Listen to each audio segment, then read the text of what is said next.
Good morning. Good morning. Just before we get started, I'd just like to recognize that I think at least 3 visitors with us here this morning. Janet on the camera back there, Linda right over here, and Bryce in the far back down here. So, and Connie for the first time here as well. So 4 altogether. So be sure to chat with them once the service is over and get to know them and let them get to know us. I do have one announcement before we get started. Elizabeth Norval urges you all to join her tomorrow at 10:15 a.m. at 310 New Bern Avenue in a Save Democracy event aimed at promoting the passage of the For the People Act, known as H.R. 1, and the John Lewis Voting Rights Act, legislation crucial to preserving our democracy. This location is the federal building where Senator Tom Tillis's Raleigh office is located. If you haven't already done so, please read the more detailed article about this in this week's e-news, which was sent to you on Thursday. And please, if you attend, be sure to wear hats, bring your own water bottles and masks. This is an outdoor event which will last about an hour. Are there any other announcements before we get started? Becky? Hello everyone. On August 5th, which is a Thursday, from 6 to 8 p.m., there will be a Zoom room dedicated to Hiroshima 76 in Nagasaki. And we're doing a promotion of getting a petition signed so that in Japan they actually have a moment of silence during the Olympics, because right now there's a lot of controversy, I don't know if you've been reading about it, about whether or not they will do that, because it's, I think, at 8:15 in the morning in Japan's time. So I'll put the link for the petition in this week's newsletter. I think there might have been something thanks to Sally last week about the Hiroshima event. Everyone's invited to join the Zoom room on that Thursday. It's a beautiful program that we're putting together to honor the survivors and also the story of what happened in Hiroshima. Thank you. Thank you, Becky. Are there any other announcements? If not, we'll begin our service with a prelude, the UUPF choir singing the Garden Song.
We're called to worship this morning with the words of Reverend Erica Hewitt. As we enter into worship, put away the pressures of the world that ask us to perform, to take up masks, to put on brave fronts. Silence the voices that ask you to be perfect. This is a community of compassion and welcoming. You don't have to do anything to earn the love contained within these walls. You don't have to be braver, smarter, stronger. better than you are in this moment to belong here with us. You only have to bring the gift of your body, no matter how able, your seeking mind, no matter how busy, your animal heart, no matter how broken. Bring all that you are and all that you love to this hour together. Come, let us worship together. Our opening hymn this morning is in your gray hymnal, number 134. Our world is one world. Please stand and join in singing.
This morning with the words of Judith Quarles.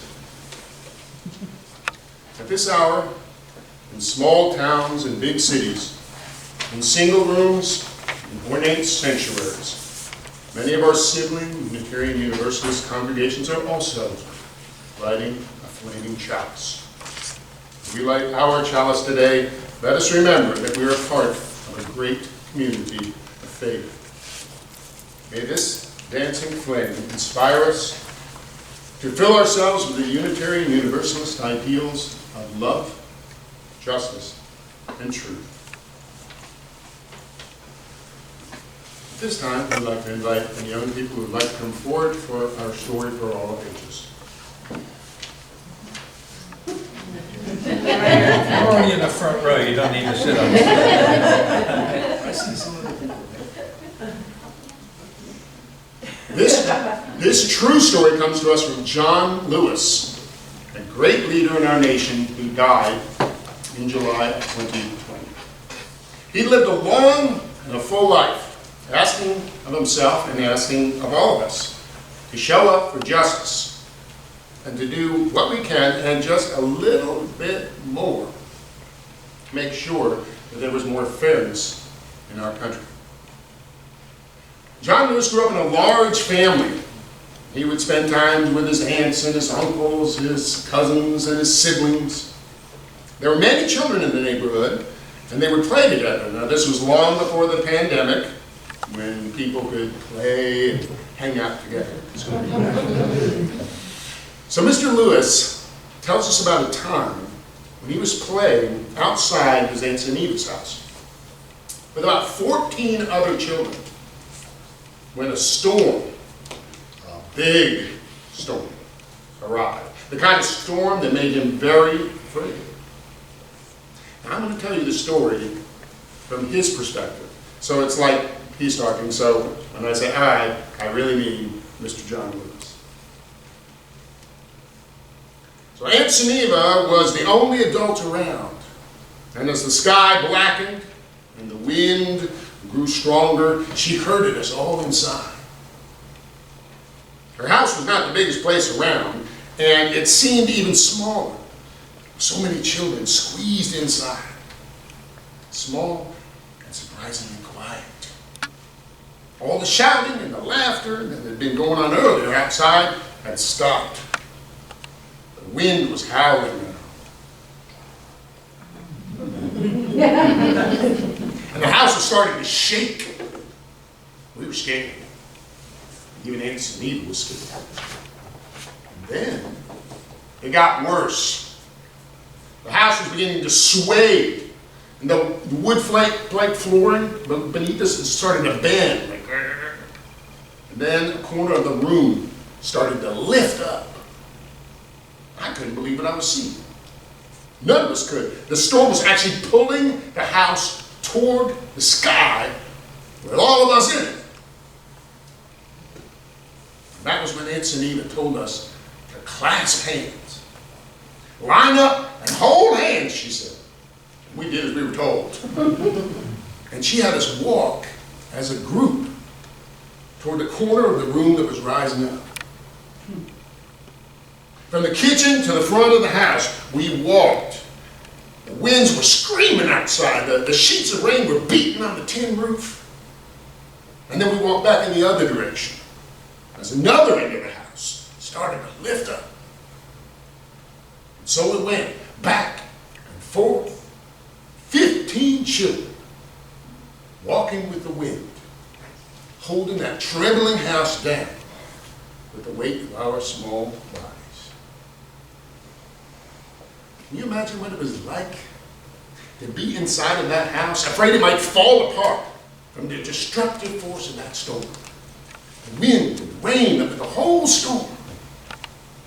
And I'm so glad that John Lewis wasn't alone, that he was there with his friends and his family. I'm so glad they found a way to work together. When John Lewis was much older, he was writing down the story of his whole astounding life. And he wrote these words. More than a half a century has passed since that day. And it has struck me more than once that over those many years, that our society is not unlike the children in that house. Rocked again and again by the winds of one storm or another. The walls around us seeming at times as if they might fly apart. It seemed that way in the 1960s, at the height of the Civil Rights Movement, when America itself felt like it might burst at the seams. So much tension, so many storms. But the people of conscience never left the house. They never ran away. They stayed. They came together. And they did the best they could, clasping hands and moving toward the corner of the house that was the weakest. And then another corner would lift, and we would go there. And eventually, inevitably, the storms would settle, and the house would still stand. But we knew another storm would come along, and we would have to do it all over again. And we did. And we still do. All of us. You and I. Children holding hands. Walking with the wind. Thank you for listening to, not my story, but Mr. John Lewis's story. Our hearts go with you, grow in joy, our hopes grow true. Find light, grow in wisdom, shine your light in all you do.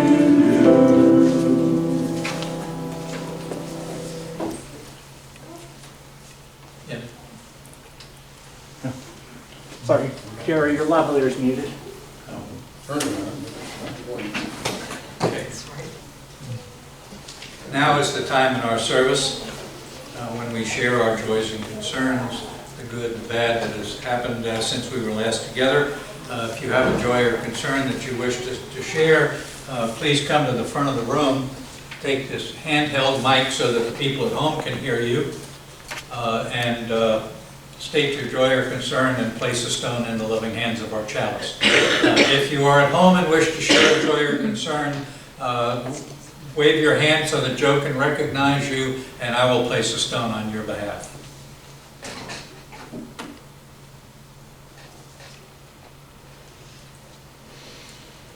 Would anyone like to share this morning? Cindy.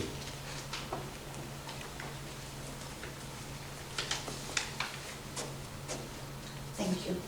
Good morning, I'm Cindy. Yeah, speak into the mic because it needs to be Okay. held close. I'm sorry, I've got a big mouth and I didn't think I would. Oh, me. I believe Needy shared last week about his sister, Betty, and she's 87 years old. She almost died, but she's not ready to go yet. She is lucid again. She is still in the hospital and will be there for a couple of more weeks. But we are grateful that she is still among the living. On another concern, and I guess it's because Media is the bouncing baby boy of 75 years. So we also have his youngest sister who is 82. And Gail is not doing well either.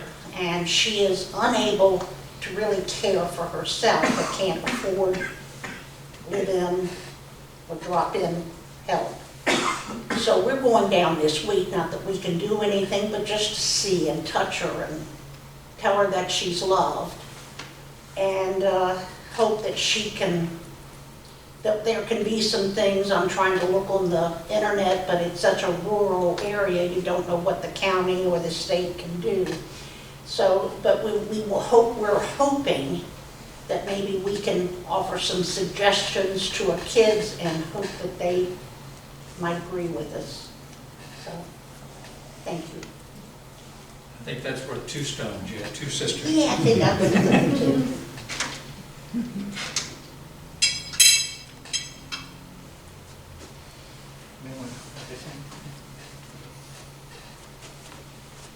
Would anyone else like to share? I did.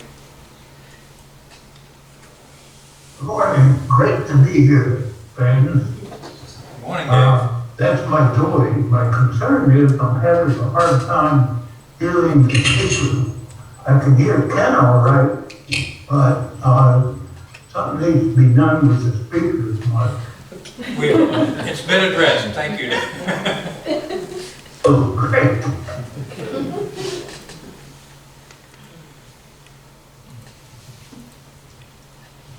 I'll place this stone for getting Jerry's mic open. Karen. Thank Hi, you. Karen. Hi, Karen. You're muted, Karen.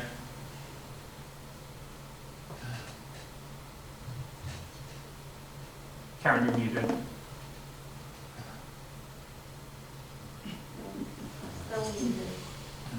Yeah, you're still muted, Karen.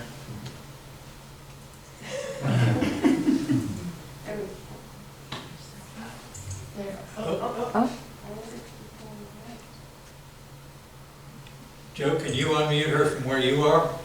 No? Doesn't seem to want to stick, does it?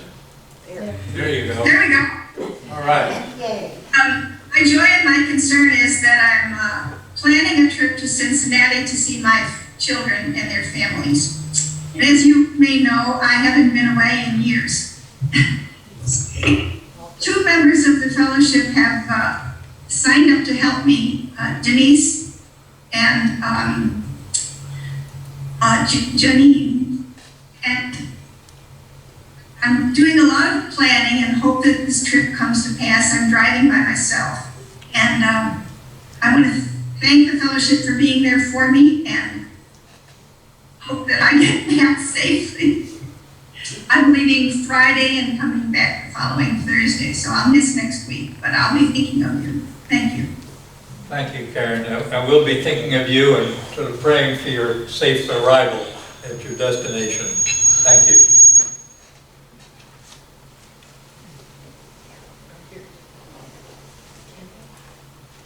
Yes, Andrea.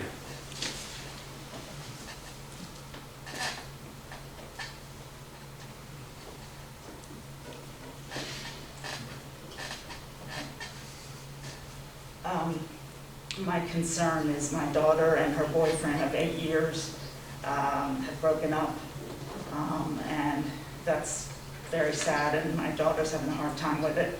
Plus, they had just moved in together in a new apartment in Brooklyn, and it's going to be difficult to deal with that because neither of them can afford to live there alone, so that's my concern.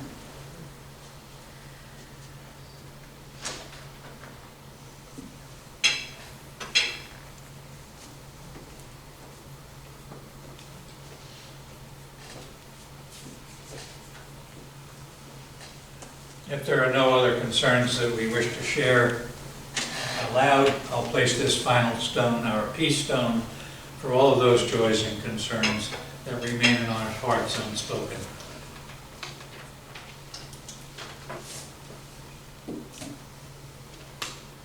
Our meditation words this morning are extracted from Beatitudes for Justice Builders by Lindy Ramsden. Blessed are you who build friendships as well as justice. Even when you lose an issue, you will have strengthened the foundation of your community. Blessed are you who agitate the placid waters of complacency. You will create waves in the inertia of privilege and will know the thrill of riding the surf of change. Blessed are you who play as well as work. You will have more fun, build more energy, and you will draw the powers of the impish to your cause. Blessed are you who do not demonize your opponents. Your eyes and your hearts will be open. Blessed are you who work in coalition rather than in principled isolation. You will meet great people, learn things you didn't realize you needed to know, and have partners for the journey when you are in the lead or when you are in need. Blessed are you who can change your mind. You are still alive. Blessed are you who will not let the perfect be the enemy of good. You will see progress in your lifetime. Let's take a moment to reflect on that and in silent meditation.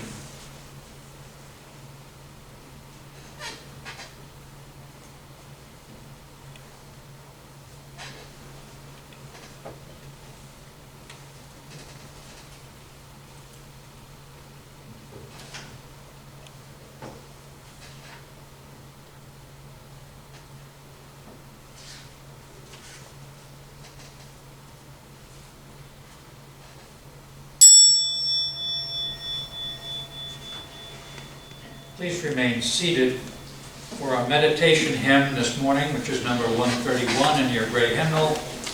Love will guide us.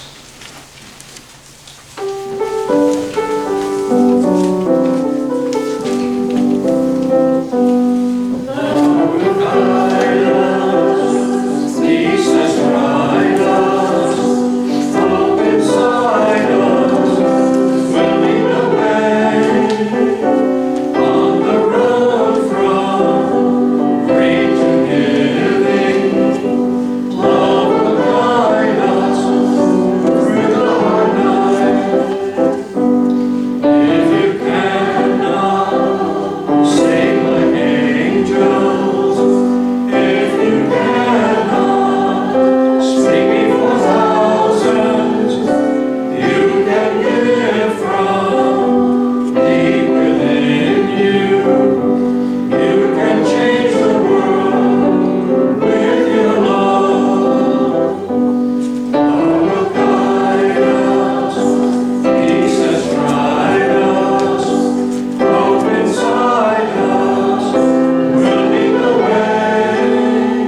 pleased to introduce our guest speaker this morning, Mr. Jerry Sipp. Jerry's roots in Eastern North Carolina theater run deep. For 4 years, he was the producing artistic director of Temple Theater in Sanford, North Carolina. During his 7-year tenure at the Playhouse Community Theater in Rocky Mount, he mounted over 40 productions and developed the Playhouse Summer Play Shop educational program. He also led Oxford's Granville Little Theater from a fledgling organization to a year-round company. As co-founder of a professional educational theater, Trio Productions, Jerry enjoyed an 18-year touring history across the United States and Scotland, performing for nearly 500,000 people and producing hundreds of workshops for young people. He's directed more than 100 plays and musicals, including the professional outdoor dramas Trumpet in the Land and From This Day Forward. As a proud member of Actors Equity Association, Jerry has performed on stage in more than 100 shows. As a playwright, Jerry has seen 11 of his original scripts produced on stage, including award-winning romantic comedy Falling in Like. As an actor, he starred in the leading role of Parker Branch in the film The Hummingbird Kimono, and a streaming version of his one-man show, Shadows of Robert Louis Stevenson, is set for release this summer. It is in his capacity as artistic director of the Justice Theater Project, based here in Raleigh, that Jerry joins us this morning. We're honored to have you.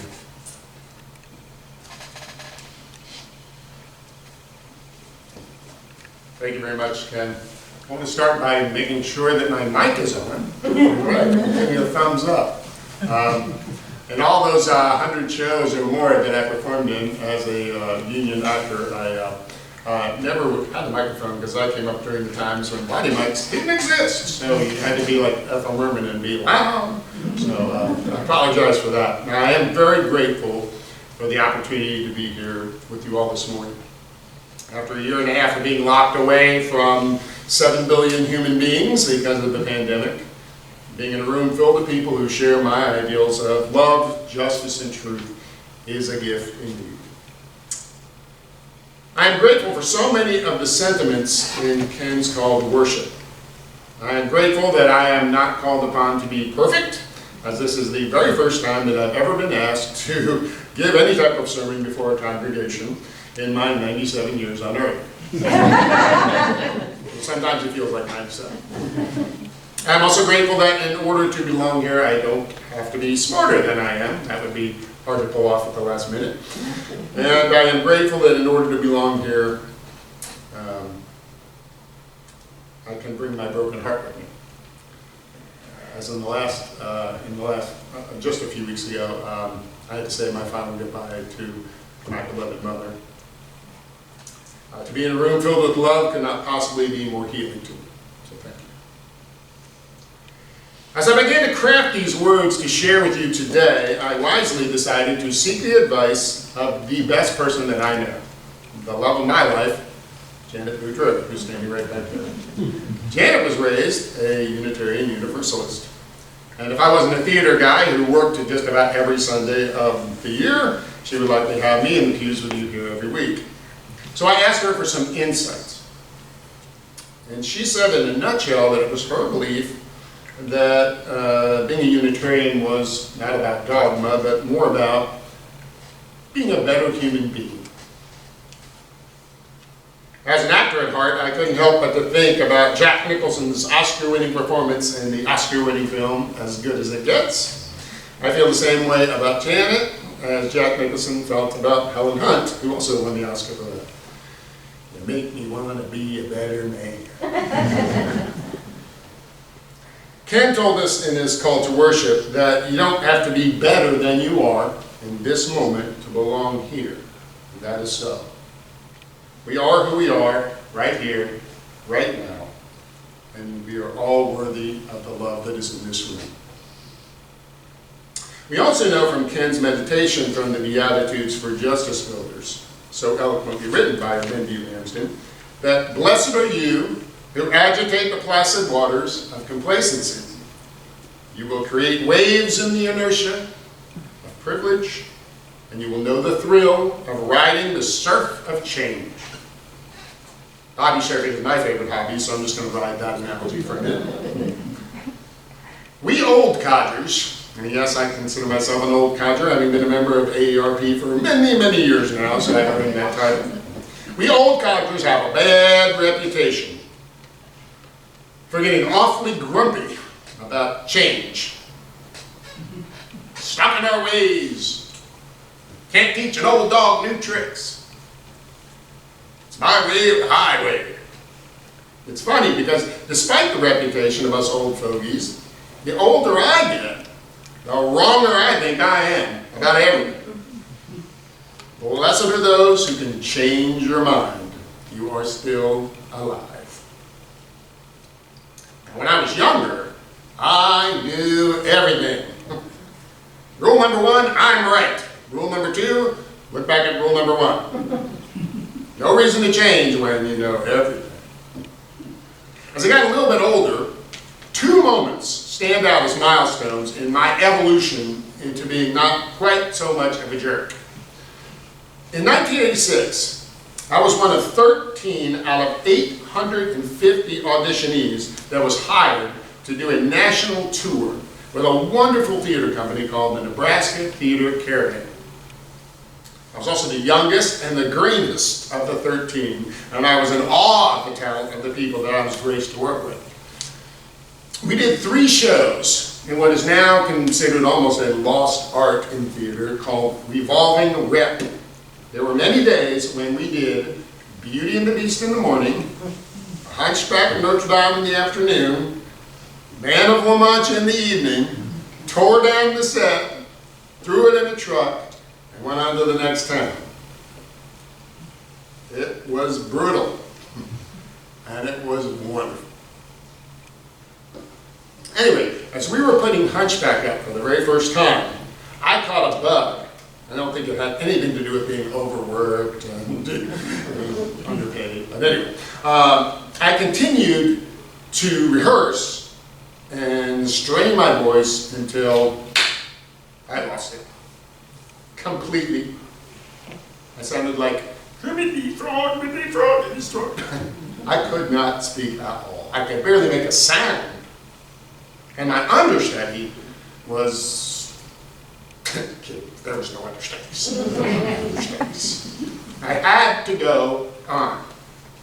Everyone was down here. The doctor told me that the only way that my voice would heal is if I didn't talk at all. Well, I had to talk in shows.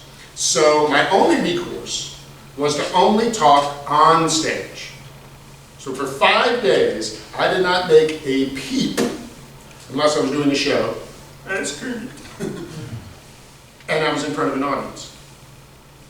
And as I hung out silently with the other 12 members of the company during my rare time off, swapping stories over a beer or 3 or 6, we learned an incredibly valuable lesson, especially I did.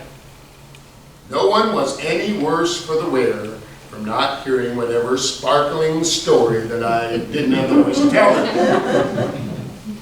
No one was clamoring for the 13th take on the same theme. No matter how much I wanted to chime in, it was better to shut up and listen. My late father was a kooky and funny guy, and his favorite thing in the world was New Yorker cartoons. And on his refrigerator, he had one of his favorite New Yorker cartoons, and it was titled "The Difference Between the Way Men and Women Communicate." So over the woman's head was a graph, and the graph looked like a triangle. And the graph said, listen, feel, respond. Listen, feel, respond. Listen, feel, respond. The graph over the man's head was a circle, and it was watch her till her lips stop moving and say what I was going to say all over again. I was definitely in the circle camp at that age.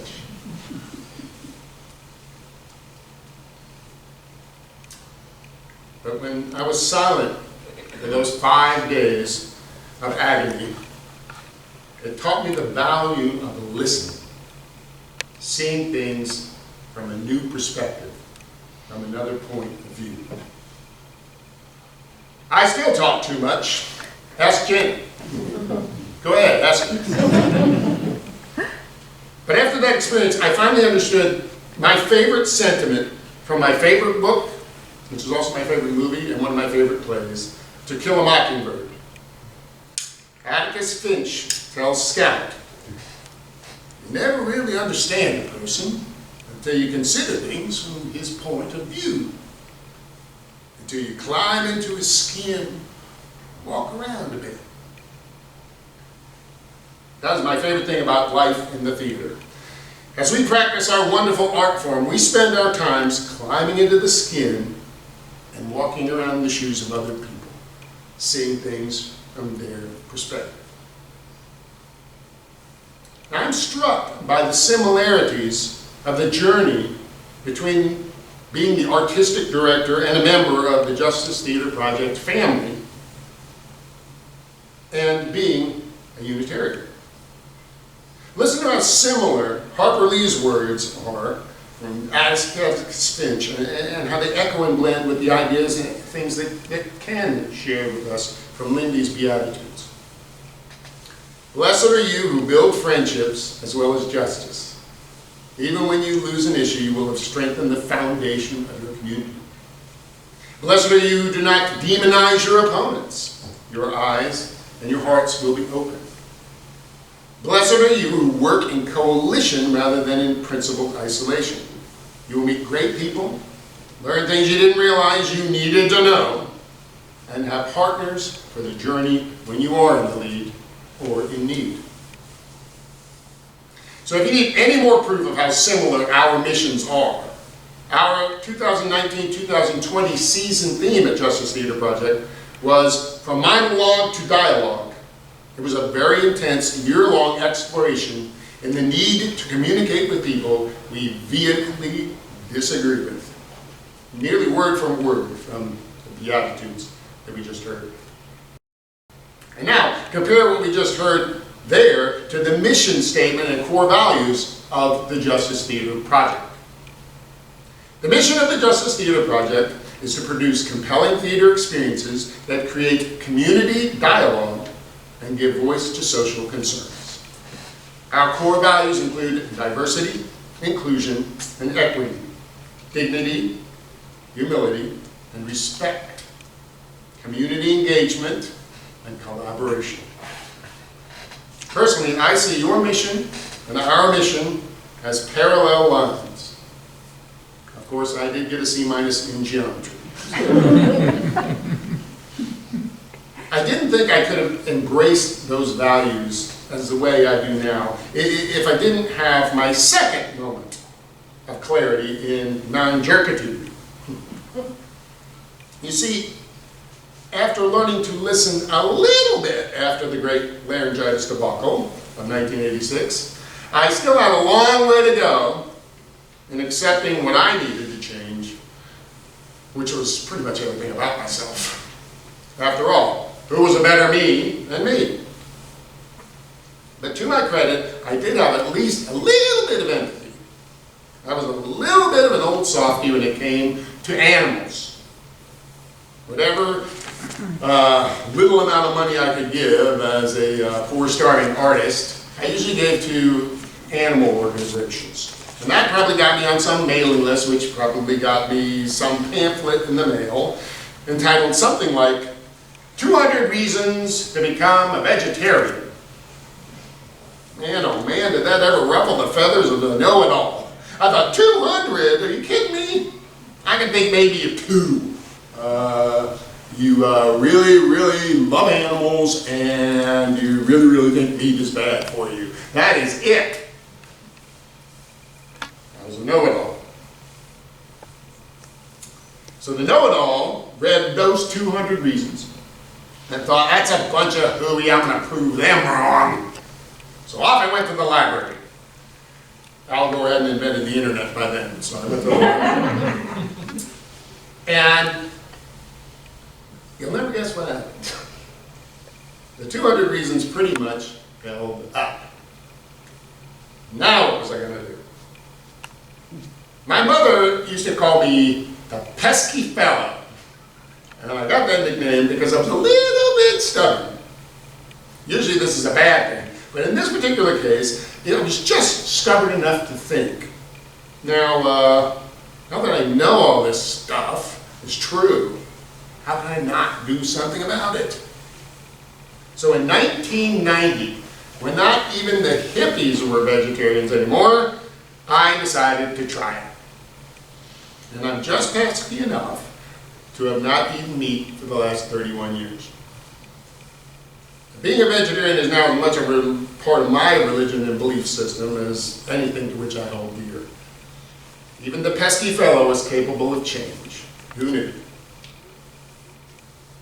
The Justice Theater Project is unique in that we are the only theater company in the Triangle, indeed the only theater company in the world that I'm aware of, that produces an entire year of shows based on a single social justice theme. Also, in keeping with our mission to create community dialogue, we surround our shows with guest speakers, roundtables, and other supporting special events that dig deeper into the social justice themes that are explored in the plays that we produce to create a deeper, richer understanding of those issues. Perhaps one of the reasons I see the parallel lines between your church and our theater company is that JTP has always had a partnership with a Raleigh church as our home performance space. The Justice Theater Project began 16 years ago or so as just that, a project. It was a theatrical project to speak out against the death penalty. And that was done at our first theater home, which was St. Francis of Assisi Catholic Community. After its contribution to the moratorium on executions, for which JTP received a Community Service Award, the company began expanding to tackle other social justice issues. Today, Justice has a home with the progressive Homestead Park United Church of Christ in Raleigh, whose governing body encourages all its churches to partner with not-for-profit organizations who share its values. As our home performance space, we do perform in other spaces around the Triangle. And we're still being recognized for our social justice work. In 2020, we were honored to receive the Ann Atwater Award for our contribution to social justice issues. Well, people ask me, though, just what is it that you do? The Justice Theater Project is a strange name for a theater company. So they ask me all the time, well, what is it that you do? I often say the Justice Theater Project is out to change the world just a little bit for the better, one show at a time. But after talking to Janet about being a better human being, I have recently been reflecting on that word, better. What does better really mean? In the theater world in which I live, there's a stereotype about method actors. When a director asks an actor to go, sit on the couch, a stereotypical method actor will go, well, what's my motivation? I'd say, how about a paycheck? That's a good motivation. Anyway, in actuality, it is imperative that a performer know what they're doing, why they're doing that action, so that the audience can follow along and they know as well. Specificity is key. So, well, it's all well and good to say that I want to be a better man, even though I don't have to be one to attend this lovely service. It's also fine and dandy to say that we at the Justice Theater Project want to make the world a better place. But what specifically do we mean by the word better? There are groups of folks in this world, unfortunately lots of groups of folks, who think that the world was better in the past. Most of them, if they could get their hands on Michael J. Fox's DeLorean time machine from Back to the Future, they would go 88 miles an hour right back to a time that they see as better. But was it really better? Is that the kind of change that we want to see in our world? My guess is that most people of color would only want to go forward in that time machine. They would not want to go backwards. Most women would probably not want to take a ride back to a time when a woman's place was in the home, or to when credit cards were invented. A woman couldn't get one without the permission of her husband. Well, women even want to go back a couple of years to join the workforce before the Me Too movement. Heck, you don't even need a flux capacitor. You could just drive that same DeLorean around if you could ever get it out of the repair shop, because they were really bad cars. But you could drive that same car around most countries in the world, including our own country. And you could find those same prejudices, those same repressive laws, those same backward attitudes, all in the name of making things better. So when I say I want to be a better man for Janet and for the Justice Theater Project, for the world, how do I specifically define better? I want to be a kinder man. I want to be a more understanding man. I want to be a more tolerant, more patient, more fair, more proactive, more peaceful man. I want to be a more loving man, a more just man. That is my better. While I'm at it, I want my world to change right along with me. But we all know that change doesn't come easily. The status quo puts up one heck of a fight. That is why this season's theme at the Justice Theater Project is the possible dream, a season of courageous change. Just as John Lewis showed such courage to clasp hands with those children to face that storm, and when he clasped hands again in Selma, Alabama, across the Evan Pettus Bridge, we too must have the courage to fight for a better version of better. The Justice Theater Project's 5 plays this season reflect our version of better. Our first playback from the pandemic in October, our first live theater show. We did a lot of films, luckily, during that year of isolation. Our first show back is called Every Brilliant Thing. And in Every Brilliant Thing, a young boy spends a lifetime making a list of every brilliant thing in the world to give his clinically depressed mother the courage to live another day. Black Nativity celebrates the joy of the promise of a world where we love our neighbors as we love ourselves, through soaring music, traditional African and modern dance, and abundant hope. Our February offering is the longest title in dramatic history, with this show as unique as its name. I'm going to try to do it in one breath. We are proud to present a presentation about the Herero of Namibia, formerly known as Southwest Africa, from the German Südwest Africa between the years of 1884 and 1915. Say that 3 times fast. It is the story of 6 very well-intentioned actors, 3 white and 3 black, trying to change the world by producing a play about an obscure genocide. They're well-intentioned, but hilariously inept, until the story goes along and becomes darker, as they run head first into their own prejudices. And that cautions us not only to be courageous about change, but wise as we work to bring about the change that we want to see.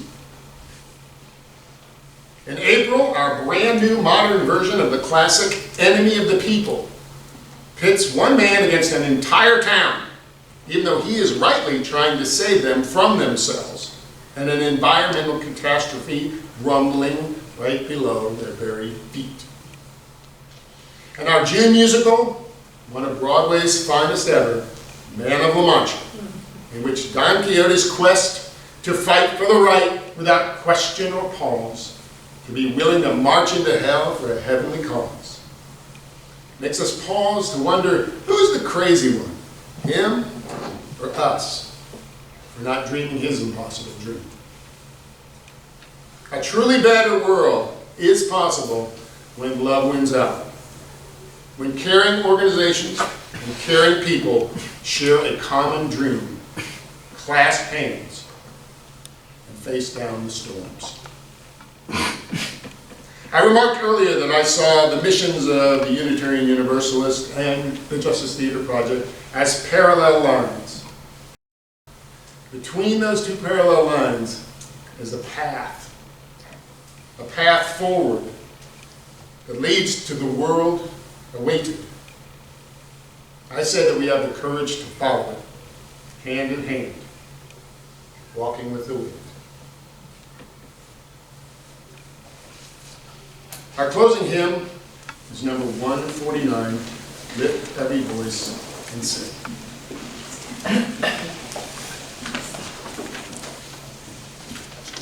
Please stand and join.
And now, as the struggle deepens, since evil abides and good does not yet prosper, let us gather what strength we have, what confidence and valor, that our small victories may end in triumph, and the world awaiting be a world attained.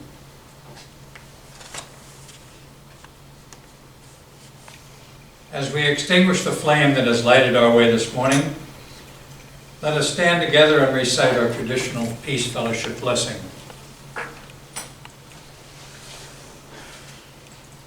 Bless us with hope, bless us with care, Bless us with love.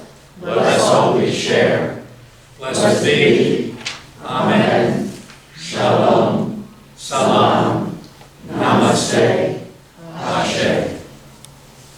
Go in peace. Our service is ended. Please stay and join in fellowship and greeting our guests.